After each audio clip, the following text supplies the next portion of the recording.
fact, they say that exercise is 1.5 times more effective than SSRIs for curing depression. Oh, in a heartbeat, man. If I take because I take SSRIs and I do exercise. If I take my SSRI, I don't feel really anything. I just feel like, oh, I took my SSRI. But if I go for a run, like even today, I had to go run a couple miles. I was like, I know I'm going to be on here.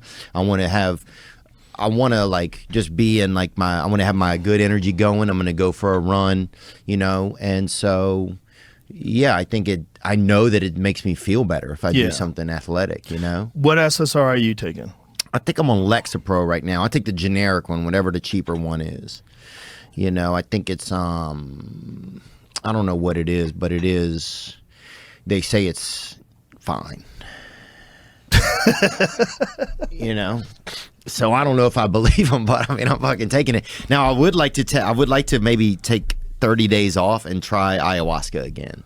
I feel like I'm getting back around where I would like to do it again, Yeah? Yeah.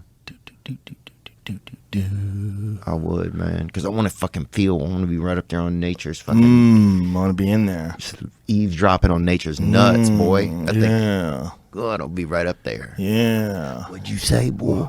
In eavesdropping on nature. Right up next to it. Oh, dude. Feeling it. Oh, ayahuasca, dude. You'll fucking...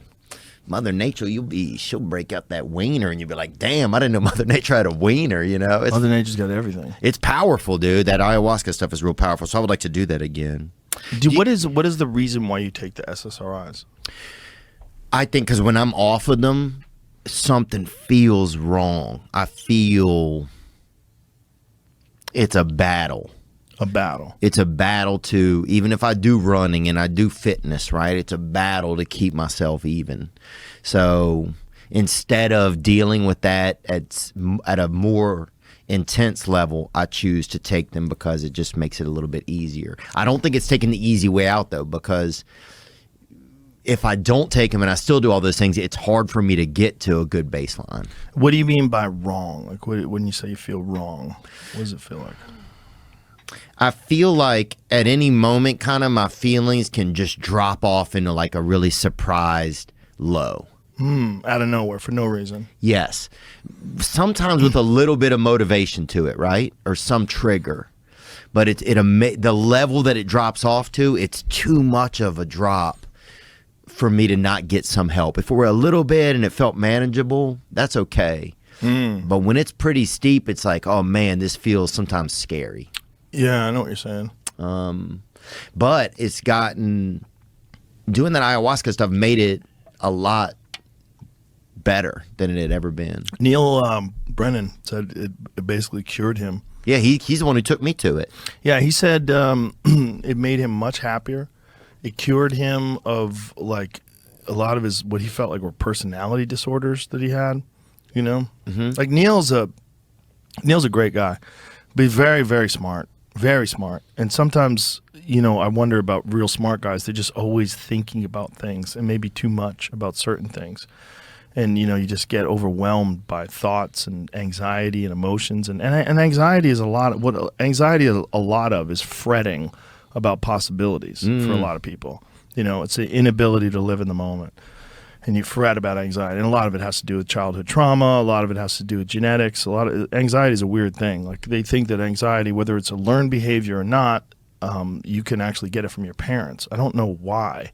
See, I could see that. Can you get anxiety? Is anxiety genetic? Google that. My mom made us anxious. Yeah? Yeah, dude. Sometimes my mom, we'd go get ice cream, dude, and she's like, if she'd get angry she'd get so angry if we dripped any of it. Here it goes. There's clear research showing that anxiety is influenced by genetics. In fact, experts notice a family connection for anxiety even before they understood how DNA or genes worked. If you have a close relative with anxiety, your chance of developing is about 2 to 6 times higher than if you don't. Well, I don't know if that's genetic or if it's just like learned behavior. Yeah, if your mom is always, or your dad is always like, they're fucking anxious and they're fucking, if they come over and they're always fucking tickling you, then you're going to fucking feel tickled all the time. If you're always getting fucked with. Yeah, something, bugging you or something, even just tickling you with their words. Yeah, genetics of generalized anxiety disorder and related traits. Well, for sure, mental illness is genetic. There's a lot of people that are mentally ill and their children are mentally ill, or their family's mentally ill, or, it's like, Man, I used to have a much more ignorant view on mental health because I have my own mental health issues, which I'm sure we all do. But mine was like, just don't be a pussy. Get your work done. You feel great. And I don't have to take anything. And even though I don't have to take anything, I'm still doing something to mitigate it. I'm doing something every day to work on it. And when I don't, I do feel it, right, like a lot of people do. So I always wonder, maybe those people just aren't doing the work. Maybe if they just got up in the morning, went running before work, or did something before, maybe they could get through this and not need a fucking pill. Yeah. I don't think that anymore.